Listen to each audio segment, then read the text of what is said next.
सच्चा प्यार एक लव स्टोरी।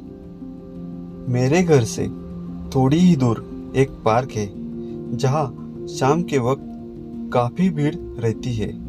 एक दिन मैं भी शाम के वक्त टहलते हुए उस पार्क में चला गया।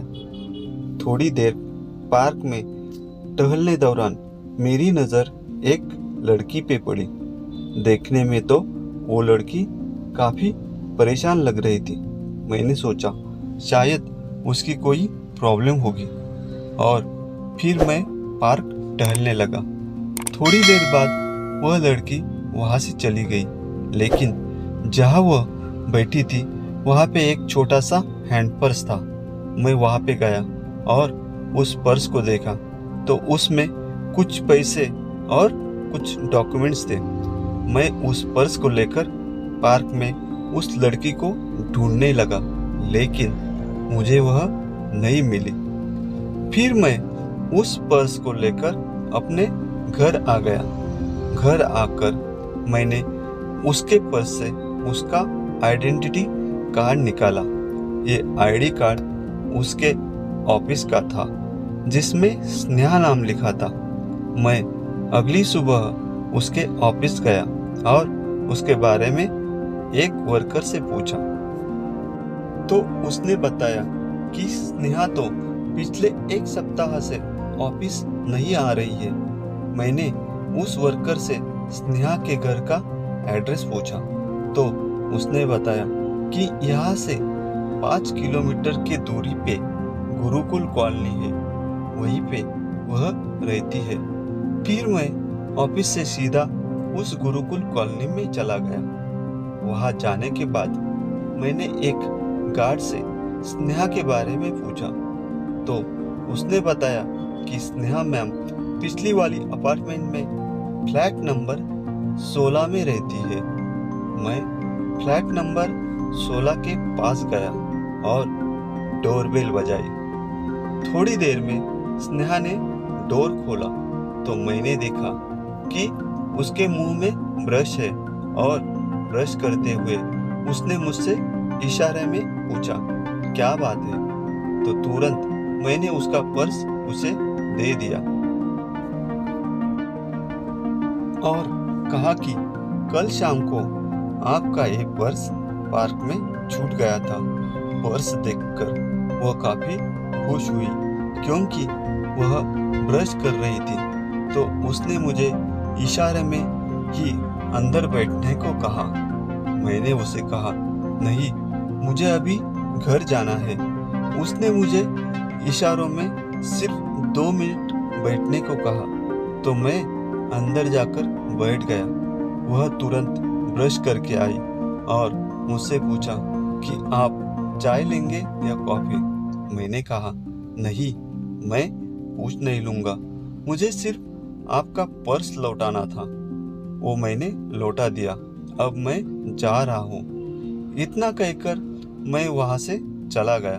अगले दिन जब मैं शाम को फिर से उसी पार्क में गया तो मैंने स्नेहा को एक छोटी बच्ची के साथ खेलते हुए देखा। स्नेहा उस बच्ची के साथ बहुत खुश नजर आ रही थी। मैं भी स्नेहा की नज़रों से थोड़ी दूर जाकर बैठ गया और उसे देखने लगा।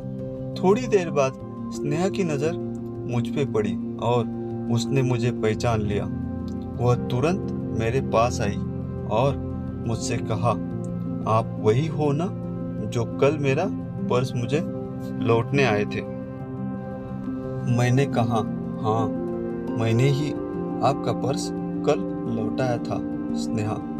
कल आप इतनी जल्दी में थे कि मैं आपका नाम ही नहीं पूछ पाई। अमन। नहीं, कोई बात नहीं, वैसे मेरा नाम अमन है। स्नेहा। मेरा नाम स्नेहा। अगर आज आप जल्दी में न हो तो पार्क के बाहर कॉफी पीने चले। पार्क के बाहर एक कॉफी शॉप में हम दोनों ने कॉफी के पैसे मैं देने जा रहा था, लेकिन स्नेहा ने मुझे मना कर दिया।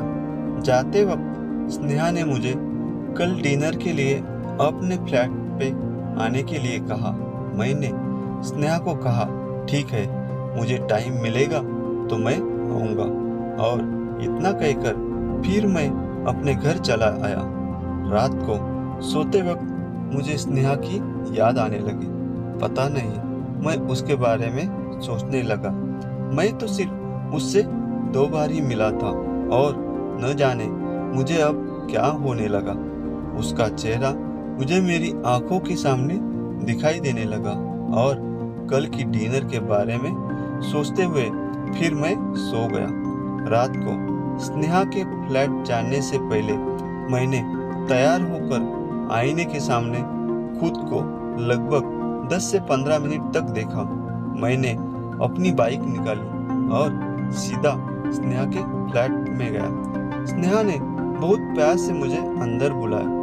फिर हम दोनों ने डिनर किया और मैंने स्नेहा से पूछा, आप अपना ऑफिस क्यों नहीं जा रहे हो? स्नेहा, नहीं, मैं ऑफिस जाऊंगी, लेकिन अभी कोई प्रॉब्लम है अमन। और वो प्रॉब्लम क्या है जिसे आप हमें नहीं बताना चाहते? स्नेहा, सच कहूँ तो मुझे ट्यूमर की प्रॉब्लम है और डॉक्टर ने ऑपरेशन करने को कहा, लेकिन ऑपरेशन के लिए मेरे पास उतने पैसे नहीं है। अमन, मैं आपकी कुछ मदद कर सकता हूँ? स्नेहा, अरे नहीं, आपको तकलीफ उठाने की कोई ज़रूरत नहीं है।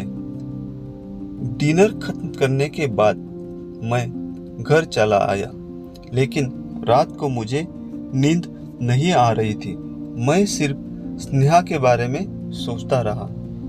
बहुत सोचने के बाद फिर मैंने तय किया, मैं स्नेहा की मदद जरूर करूँगा। अगले दिन मैं स्नेहा के फ्लैट में गया और उसे अपने साथ चलने को कहा, लेकिन वो मना करने लगी। मैं भी अपने जिद पे अड़ा रहा।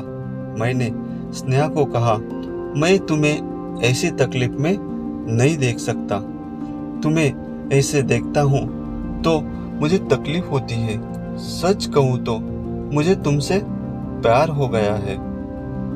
ये मेरी बात सुनकर स्नेहा रोने लगी और उसने मुझे कहा, अमन, तुम मुझे पहले दिन से ही अच्छे लगने लगे।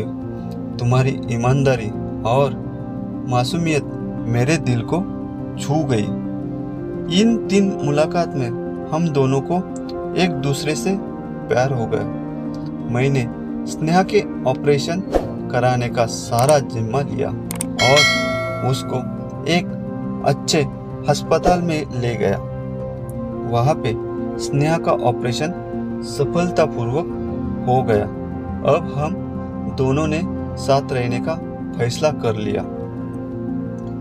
दोस्तों, ऐसी और नई वीडियो देखने के लिए चैनल को सब्सक्राइब जरूर करो।